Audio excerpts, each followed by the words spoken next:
Proper combination braking will save your life. Using these techniques will save your life.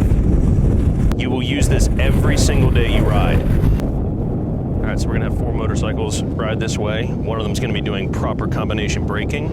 One is gonna be doing front wheel braking only. One is gonna be doing braking only. And one is gonna be doing rear wheel lockup. Braking is the one thing that we spend the most amount of time lecturing on. It's the most important thing on a day-to-day basis. We have to make sure the operator students know how to properly brake so they can stay safe and they can protect themselves. Front wheel braking is the most efficient method of braking. The front brake, and depending on the motorcycle and depending on the research or the person doing the study, can account from up to 70% or more, up to even 95% of the braking efficiency of the motorcycle, which leaves the remaining for the rear tire. We teach front wheel braking as a standalone topic, so the operator students can localize their ability to properly front wheel brake. We teach them they need to get an initial application of the brakes, approximately 50% of their braking efficiency. When they brake 50%, that gets a good weight transfer on the motorcycle. When you have a good weight transfer, the tire patch will double in size, going from roughly the shape of a driver's license to the shape or size of 2 driver's licenses. And on a motorcycle with a small contact patch, that increased growth exponentially equates to more efficient braking. So we need to get that good weight transfer quickly, and then once you get that a 50% application of the braking efficiency, you continue applying 60, 70, 80, 90% of the braking efficiency up until you get to threshold braking.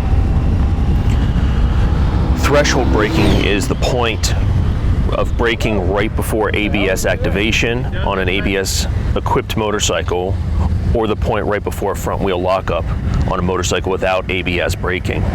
We teach the students that if they get into ABS activation in training here, they should treat that as a front wheel lockup. We want them to immediately release the brakes, because you have split second when you get front wheel lockup to be able to regain control of your motorcycle. So you have to immediately release that front brake, and then you need to properly reapply it, because you're braking for some reason. You're still trying to stop before whatever is ahead of you that you need to stop for, whether it's stop traffic, a car that pulled out in front of you, or God forbid a kid ran out into the street. Because of that, we also teach the operators the signs of a front wheel lockup. So the 3 signs that we teach for a front wheel lockup: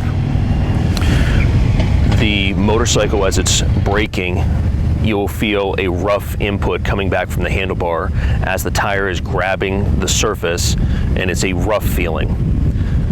When front wheel lockup happens, it'll suddenly feel like you're riding on glass.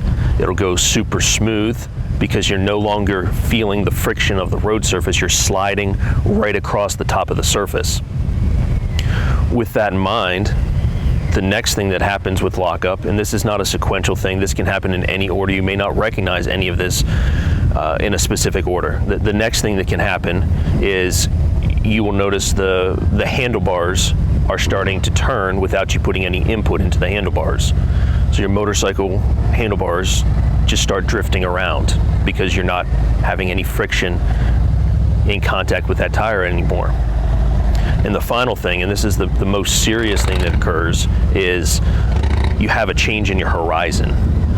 Suddenly you're not looking at a level ground, but suddenly you're tilted either to the left or the right, because the motorcycle, the front wheel, is starting to wash out and you're about to go down.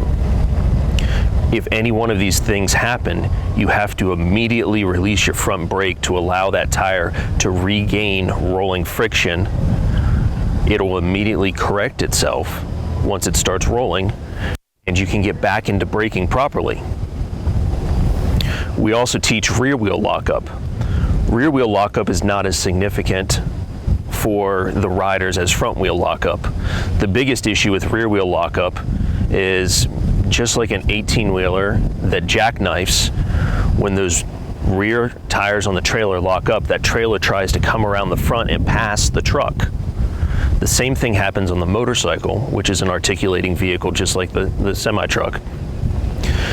If the rear tire locks up, it's moving faster than the front tire, and it'll try rotating around and coming in front of the motorcycle. As long as you maintain control of the front tire, you can use your body to control the rear to some aspect and slide it back into position while you're still in a rear wheel lockup. However, the thing you do not want to do is immediately release your rear brake. The reason for that is when you get offset more than 8 degrees or so from a straight line with your front tire, the rolling friction, when it is regained, will snap the rear end around and throw the rider off the motorcycle. We teach riders out here that they should gradually release the rear brake until that the rolling friction is re-attained. The motorcycle rear tire will get back in line with the front tire, and then you can properly reapply the rear brake. A lot of times you'll hear people that have been involved in a motorcycle crash will talk about how they had to lay down the motorcycle to avoid a crash. We are completely against that mindset. When your motorcycle is sliding on its side, when you are sliding on your front, back, sides, whatever it may be, across the pavement, the grass, whatever, you have no control. The amount of friction that is in the roadway surface is not slowing you down with the advantage of a braking system. You're just slowing down based off how fast you're sliding across this surface. With that in mind, we teach riders, even if you have something pull out in front of you, if you have an 18-wheeler that pulls out in front of you, the correct thing to do is to keep braking all the way into impact. Every mile an hour you can decrease your speed will decrease the impact you have with that object and will increase your survivability rate. You should always brake as long as you can, all the way into impact if you have to.